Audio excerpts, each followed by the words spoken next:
This segment is brought to you by Brown Chevrolet Buick in Wamego, just a short drive down the Yellow Brick Road. Hello friends, I'm Ernie Rodina and welcome to Ag AM in Kansas to the Horsing Around segment. I'm here at the American Royal 2014 American Royal, great event, and I'm down here with a great trainer, coach, teacher, judge, and just a force to reckon with, and that's Paula Pray. Paula, welcome to Ag AM in Kansas, Horsing Around. Thank you for having me. How important is it, this American Royal show? It's pretty good. You know, I grew up in this area. I'm from Lawrence originally.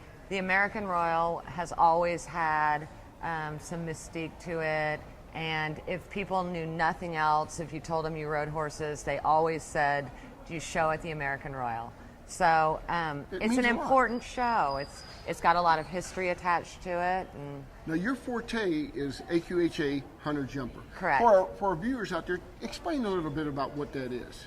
Well, it is obviously horses that jump. The Hunters is more of an aesthetic class than the Jumpers. The Jumpers you might see on ESPN, their height and speed. The Hunters would be more like figure skating. Are they pretty between the jumps? Do they jump well? Everything needs to be smooth. And this has been, you've been involved for a few years. For a lot of years. And now for our viewers out there, a passion has been unleashed in Paula Pray. And let's talk about it, the cow horse. The cow horse. I bought my first cow horse last October. I love it. I'm not great at it. It is probably the hardest thing I've ever done in my life.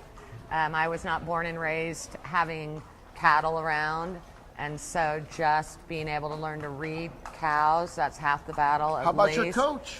Brad Lund. He's good, isn't he? He's fabulous. He does not give me any slack, and we have a really good time. He's phenomenal. Well, they think the world of you down there, and it's so great. When they first told me you were doing cow horses, and you got a beautiful horse. I was really lucky. I have a nice horse.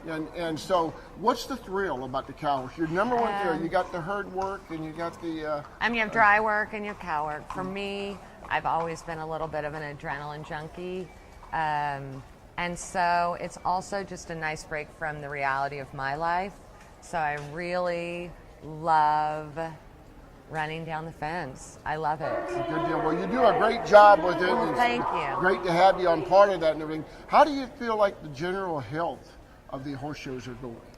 You know, they're doing all right. There has definitely been some waning in the amount of people that are showing with the economy kind of tanking a little bit, and everything costs money.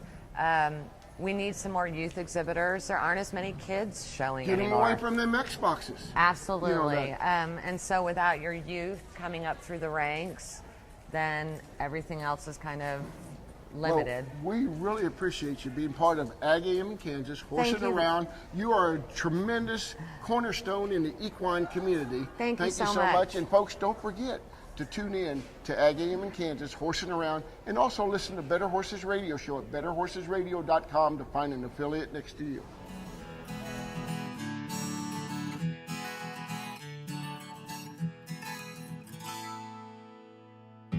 This hog is head over hoof for meal made from U.S. soybeans. Now, one hog isn't that impressive, but suppose we add another, and another, and another. Before long, you've got billions of hungry customers around the world all clamoring for the same thing. Our soybeans. Learn more about the billion-dollar appetite of animal agriculture at beyondtheelevator.com. Brought to you by America's soybean farmers and their checkoff.